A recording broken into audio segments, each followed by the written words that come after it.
Bilan très positif pour la campagne d'achat local 2025 dans Kamouraska-Lillet. Plus de 1300 véhicules lourds interceptés, un bilan chargé pour décembre. Les jeunes du Kamouraska invités à oser entreprendre.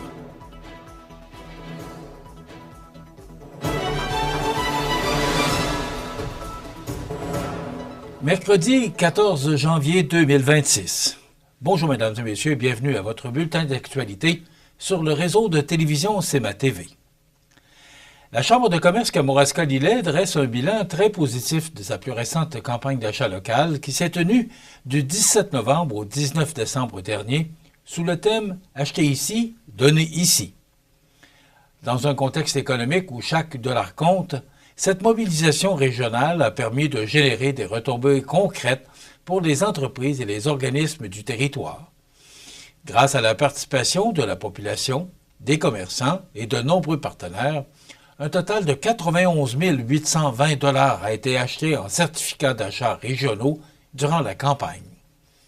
Depuis la création de ce programme en 2003, ce sont maintenant plus de 750 000 $ qui ont été réinjectés directement dans l'économie locale, démontrant l'impact durable de cette initiative. Les certificats d'achat régionaux peuvent être utilisés exclusivement auprès des entreprises et organismes membres de la Chambre de commerce, ce qui assure que l'argent demeure dans la région. Cette année, la campagne mettait aussi l'accent sur le rôle essentiel des organismes communautaires, puisque les certificats peuvent servir autant de cadeaux que de moyens de paiement pour des services et des activités offertes localement. Pour le président de la Chambre de commerce Kamouraska-Lillet, Frédéric Léonard, les résultats parlent d'eux-mêmes et soulignent que l'achat local constitue un levier puissant pour soutenir à la fois l'économie et le tissu social, tout en permettant aux citoyens de poser un geste simple ayant des effets concrets et mesurables. La Chambre de commerce tient également à remercier ses partenaires principaux, soit le Centre d'aide aux entreprises Montmagny-Lillet et la Société d'aide au développement de la collectivité du Kamouraska, dont l'appui a contribué au succès de la campagne. La collaboration de 11 municipalités qui ont accepté d'installer des pancartes promotionnelles sur leur territoire a aussi joué un rôle clé dans la visibilité du message. Rappelons que les certificats d'achat régionaux sont offerts au grand public et aux entreprises et peuvent être commandés en ligne. En plus d'encourager l'achat local et de réduire les fuites commerciales, cette initiative offre un avantage distinctif aux entreprises membres tout en renforçant le sentiment d'appartenance et la vitalité économique régionale. La Chambre de commerce invite d'ailleurs la population à poursuivre cet engagement tout au long de l'année, rappelant que chaque achat effectué localement contribue à maintenir des emplois, à soutenir l'entrepreneuriat et à assurer la pérennité des services de proximité qui font la force et la fierté de la région. Cet effort collectif demeure essentiel pour l'avenir économique régional à long terme. Les corps policiers du Québec ont intensifié leur présence sur le réseau routier en décembre dernier dans le cadre du plan de surveillance des véhicules lourds. Au total, 1327 véhicules lourds ont été interceptés lors de 843 opérations menées partout dans la province, un bilan qui témoigne d'une vigilance accrue. Ces interventions ont mené à l'émission de 1026 constats d'infraction, dont 157 pour excès de vitesse. Les policiers ont principalement ciblé des comportements jugés dangereux, notamment le non-respect de la signalisation, le suivi de trop près, les distractions au volant, le port de la ceinture de sécurité, le défaut de céder le passage et la vitesse excessive. L'Association des directeurs de police du Québec, en collaboration avec la Sûreté du Québec, poursuivra ce plan de surveillance et publiera un bilan mensuel afin de sensibiliser les conducteurs et renforcer la sécurité routière. Les jeunes du Kamouraska invités à oser entreprendre. Les détails après la pause. C'est à travers le respect et le besoin de faire plus pour les familles en deuil et l'expérience qui s'est transmise de père en fils que la Maison funéraire Laurent Normand a su au fil du temps se bâtir une réputation de confiance. La Maison funéraire Laurent Normand à Montmagny. Laissez-nous vous accompagner. Le restaurant Pizzeria Porto Bellissimo, un incontournable à Saint-Jean-Port-Joli. Pizza débordante de garnitures, menu varié et abordable. Délicieux desserts avec des produits de grande qualité des gâteries de l'Ami. Porto Bellissimo et les gâteries de l'Ami, route de l'église à Saint-Jean-Port-Joli.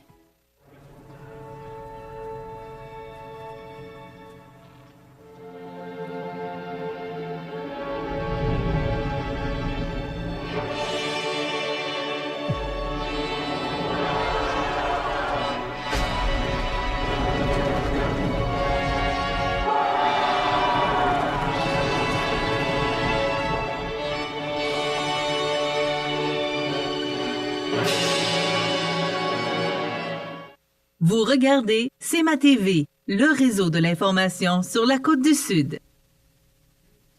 Projection, en collaboration avec plusieurs partenaires du milieu, annonce le lancement de la toute première édition du concours entrepreneurial jeunesse Face au dragon Kamouraska.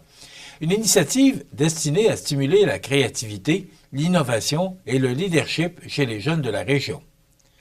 Ce nouveau concours s'adresse aux personnes âgées de 12 à 35 ans, résidant sur le territoire de la MRC de Kamouraska, et vise à encourager l'émergence de projets porteurs pour la communauté.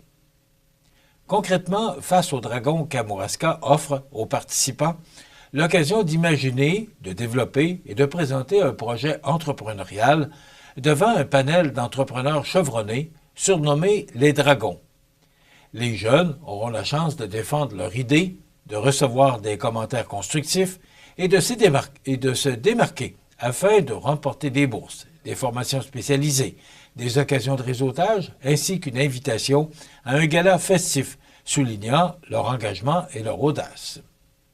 Le concours est ouvert aux participants individuels, aux équipes de 2 à 4 personnes, aux groupes de classe souhaitant déposer un projet collectif, ainsi qu'aux jeunes de moins de 18 ans, sous réserve d'un consentement parental.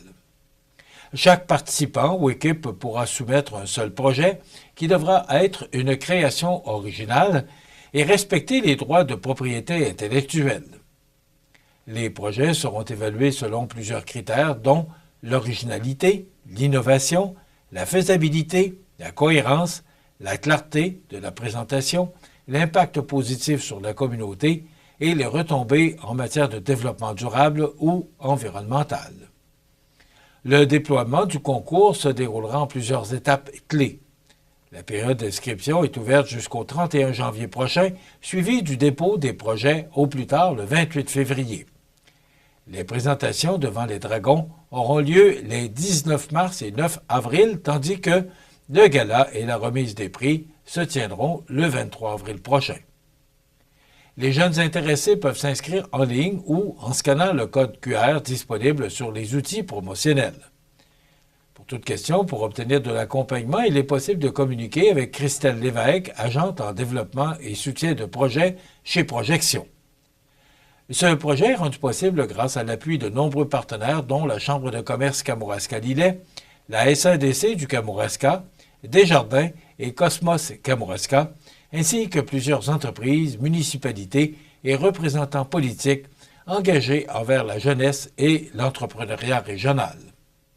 Une initiative prometteuse pour l'avenir économique régional. Culture, Capitale nationale et Chaudière-Appalaches, en collaboration avec les 15 MRC des deux régions, la communauté de Wendake, ainsi que les villes de Lévis et de Québec, lance officiellement l'appel de candidature pour la 11e édition des Prix du patrimoine. Remis tous les 2 ans, ces prix visent à reconnaître le travail remarquable d'individus et d'organismes qui contribuent de façon respectueuse et inventive à la sauvegarde et à la mise en valeur du patrimoine. Ouvert à l'ensemble des citoyens, organismes et organisations, l'appel de candidature permet de mettre en lumière une personne, une action ou une réalisation ayant marqué la préservation ou la valorisation du patrimoine, qu'il soit bâti, vivant, religieux ou paysager. Les dossiers doivent être déposés par voie électronique à l'aide du formulaire en ligne, et ce, au plus tard le 1er mars prochain. Quatre catégories, sont proposées pour cette édition. La catégorie Conservation et Préservation, qui reconnaît les interventions physiques réalisées sur des bâtiments, ensembles bâtis, biens mobiliers ou collections patrimoniales, dans le respect de leurs caractéristiques d'origine. Une nouveauté s'ajoute en 2026 avec 2 sous-catégories distinctes, soit projets privés et projets institutionnels. La catégorie Interprétation et diffusion, qui souligne les initiatives rendant le patrimoine accessible à la population, que ce soit par des activités, des objets ou des actions de diffusion utilisant des approches classiques ou innovantes.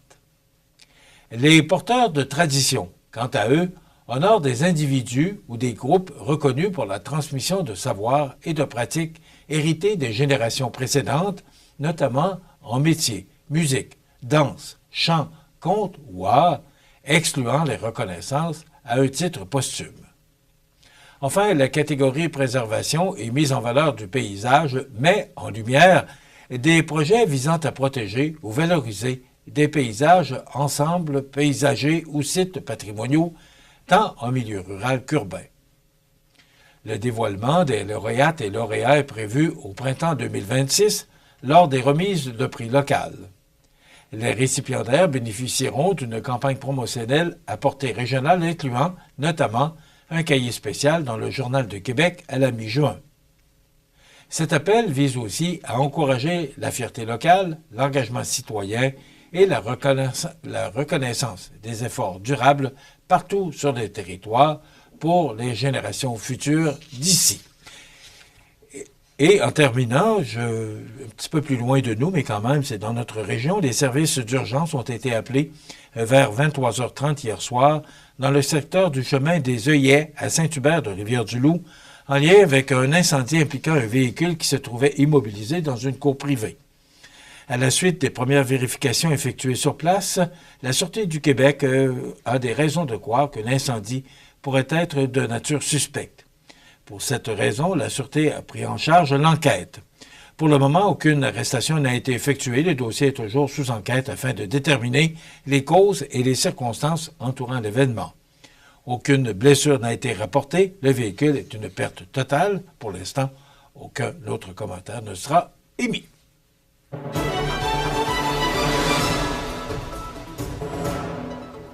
Au sport, dans la Ligue de hockey junior 2A, malgré un effort collectif en fin de match, la fin de semaine du Caron Industrie s'est terminée par une défaite de 5-4 contre Assurancia junior 2A de Beauce-Sud. Les buteurs pour l'équipe locale sont Vincent Boulay, Zachary Giroux, Brian Chabot et Charles-Étienne Lemelin. Prochain week-end, le Caron Industrie sera du côté de Charlevoix pour le tournoi provincial de hockey jeunesse de Clermont. 2 victoires éclatantes ont marqué le week-end du 10 janvier dans la Ligue de hockey olympique de Montmagny, offrant aux amateurs présents un véritable spectacle offensif. La première rencontre opposait le restaurant La Rive à Armoire-Mathurin. Dès les premières minutes, le restaurant La Rive a imposé son tempo, dominant territorialement et multipliant les occasions de marquer. L'attaque a été sans pitié, menant une victoire écrasante de 9-0 dans un match à sens unique. Olivier Gaudreau a été l'un des grands artisans de ce gain convaincant avec une récolte impressionnante de 3 buts et 1 passe. Devant le filet, Alexandre Croteau s'est montré intraitable, repoussant toutes les tentatives adverses pour signer son 3e jeu blanc de la saison régulière. Le deuxième duel mettait aux prises le hockey-pneu et le pavage Jéricho. Après une première période ou une période prudente, le hockey-pneu a pris le contrôle du match en deuxième engagement, creusant l'écart. Malgré un but rapide en troisième période du pavage Jéricho, le hockey-pneu a confirmé sa victoire par la marque de 5-1, livrant une performance solide et structurée. Ces résultats confirment l'excellente forme actuelle des équipes et promettent une suite de saisons relevées. Et enfin, défaite du Canadien 3-2 contre Washington à moins d'1 minute de la période de surtemps. Prochain match demain soir, 19h à Buffalo contre les Sabres. Voilà ce qui complète votre bulletin d'actualité de ce mercredi 14 janvier. Dans un moment, les prévisions de la météo. Et le menu de cette émission du 14 janvier, dans un moment, on vous présente, après les prévisions de la météo, la chronique culturelle avec Marie-Ève Lamonde. Audrey Saint-Pierre nous fera part de ses trouvailles, entre autres chez Uniprix Montmagny. Et bien sûr, il y aura les commentaires d'après-match. Donc, c'est le menu de cette émission du mercredi 14 janvier. Je vous souhaite donc une excellente émission à notre antenne.